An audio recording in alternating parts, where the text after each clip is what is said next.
Alright, there's been a big fight announced for the Mexican Independence Day card from the UFC. Mexican Independence Day, where we celebrate it in the T-Mobile Arena in Las Vegas. Like, guys, what are we even doing? Like, it's very disappointing that the UFC could not just get a venue in Mexico for this. Like, it's crazy to me. Like, I do not believe that they couldn't have found something. The UFC has so much money, they probably could have built a stadium already. You know what I'm trying to say? But regardless, this card is shaping up to be really good. We got the headliner main event, Alexa Grasso versus Valentina Shevchenko 2. Obviously, Alexa Grasso coming off of the rear naked choke win against Valentina Shevchenko all the way back at UFC 285, and this is gonna be, you know, I guess celebrating Alexa Grasso. You know, even though this was in the T-Mobile Arena and would be so much better in Mexico, this is still celebrating Alexa Grasso, and this could be a really big deal for her, especially if she once again beats Valentina Shevchenko, which I'm gonna talk about in another video if that's even likely. But honestly, I hope so, because for the sake of the division, it needs it. But what this video is about is the co-main event between Shavkat Rakhmonov versus Kelvin Gastelum. Kelvin Gastelum was a middleweight for a long time. He's now coming back to welterweight, which I think is going to play a factor in this. And I want to talk about this fight because it's actually really interesting, and this is a fight that I'm glad that they made. But in my opinion, I think there's a clear winner, and we're going to talk about why. What's up, guys? Welcome back to a brand new video. If you guys are new to the channel, hit the subscribe button, like, comment, and share. And let me know what you guys think about this fight. I'm going to be responding to every single comment, or at least try to. And we're trying to hit 20K by the end of the year. And you know, right now MMA is kind of slowing down a little bit. But we're picking back up with International Fight Week and all of the great cards coming up. So just hit the subscribe button, support me in this time. You know, I know a lot of you guys that are watching now are true diehard MMA fans, and there's gonna be a lot of casual viewers, so you know, try to jump on the hype train as it is. Don't just join in, you know, 30 months when I'm covering John Jones and Conor McGregor. Join now and be day one, and comment below and let me know. Anyway, guys, enough talking about this. Let's just get into the video. Alright, like I said, the UFC September 16th, they're having a Mexican Independence Day card with a bunch of Mexican fighters. Obviously, the main event, we already said, Alexa Grasso, Valentina Shevchenko 2, which is an amazing Fight Night main event. And normally that would probably be a co-main event on a pay-per-view, but luckily we have this as a Fight Night main event totally for free. And I kind of wondered, what would the rest of the card look like, seeing that you have to pay a champion and they're probably making a lot more money than usually people are for a fight night. So I was wondering, will this card deliver, or will it just be one good main event? And wow, I was wrong. It was just announced by Dana White, Shavkat Rakhmonov versus Kelvin Gastelum is going to be taking place as the co-main event. And wow, I'm glad that they're placing in the T-Mobile Arena, because this is a big arena that they need to fill and they need to sell out. Another thing is they have to make this card really good, because keep in mind, this is the T-Mobile Arena. They usually go here like 4 times a year. So if this is like a mid-Mexican Independence Day card, they're not going to really fill this thing up. So I think they're really going to try here with this main event, with this co-main event. Honestly, this could shape up to be like a pay-per-view level card. Like think about it. This would be close to the same level as UFC 289 just already. So if they add other fights, like maybe they put Raul Rosas Jr. on the card. Depending on what happens in International Fight Week, they could put, you know, Yair Rodriguez or Brandon Moreno on the card. Maybe if they lose the fights, they could have a really quick turnaround. Not saying that's likely, but who knows? I'm just saying this card could shape up to be really good. And there's obviously a lot of unranked Mexican fighters, and I'm sure we're gonna get more details, but Dana White said that this card's apparently gonna be insane, so I would expect at least another more decent fight. And this, I think, would be on the level of UFC 289. I mean, if you look at that last pay-per-view, it was kind of a joke of a pay-per-view. So this could actually wind up being better than that. I really wouldn't be surprised, even though Charles Oliveira really did carry that card. But regardless, enough talking about the card. I want to talk about this co-main event, because obviously there's a lot of storyline behind this, really. Shavkat Rakhmonov, undefeated, has 100% finish rate, almost didn't finish Neil Magny, but really pulled it out at the end of the fight. Struggled against him, to be honest. If we're going to talk about the third round, he did have a pretty good performance, because think about it, you know, Jeff Neal isn't exactly some slouch. You know, he is a good fighter, and a lot of people don't really know who he is, so a lot of people are like, oh, this guy isn't as good as we thought. But at the same time, you got to consider the opponent. Jeff Neal is a top dude. He's not going to just get beaten by unranked guys. This is a big jump for Shavkat. You got to give him credit in that regard, so you can't really doubt him and say, hey, Kelvin Gastelum is going to destroy him because Shavkat got hit with a lot of shots in that fight. And for Kelvin Gastelum, I mean, he just came off of a win against Chris Curtis. Very controversial. If you remember, Chris Curtis was, you know, very upset with that decision. Kelvin Gastelum also moving down to welterweight, his first fight at 170 back. He was a welterweight early on in his career, moved up. 180. Kelvin misses by 10 pounds.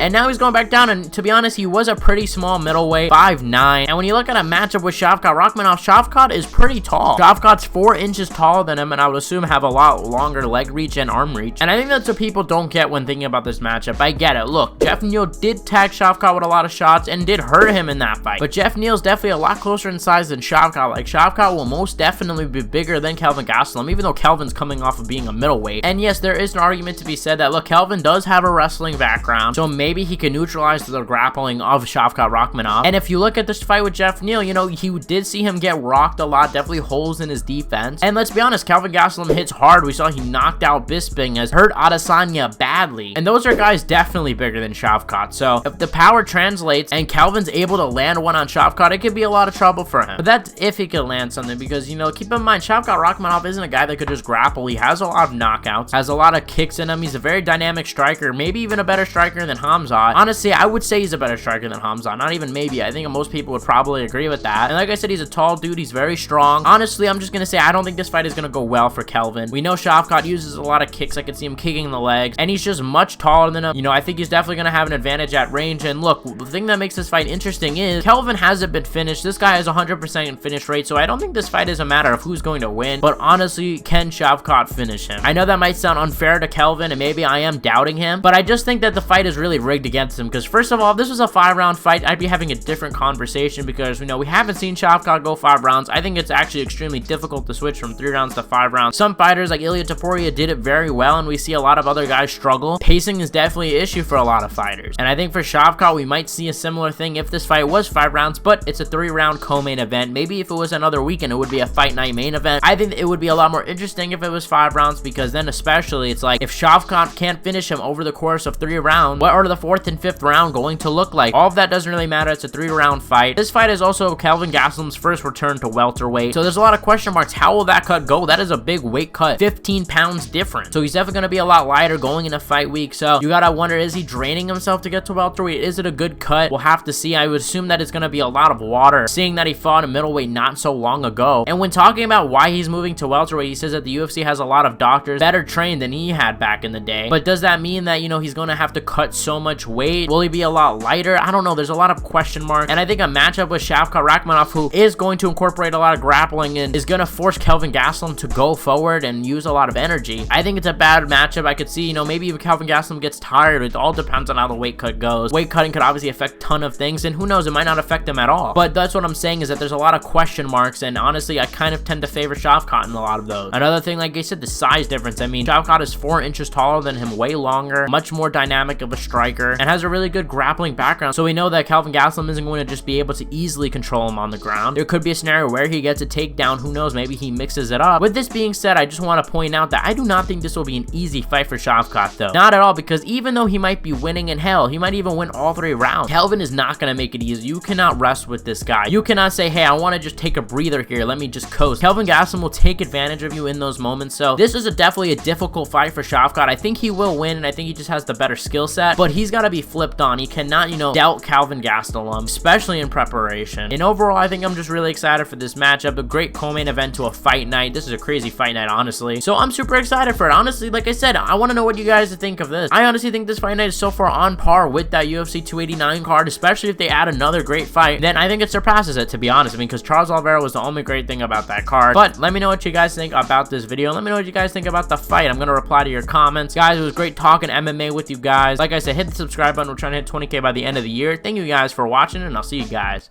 in the next one.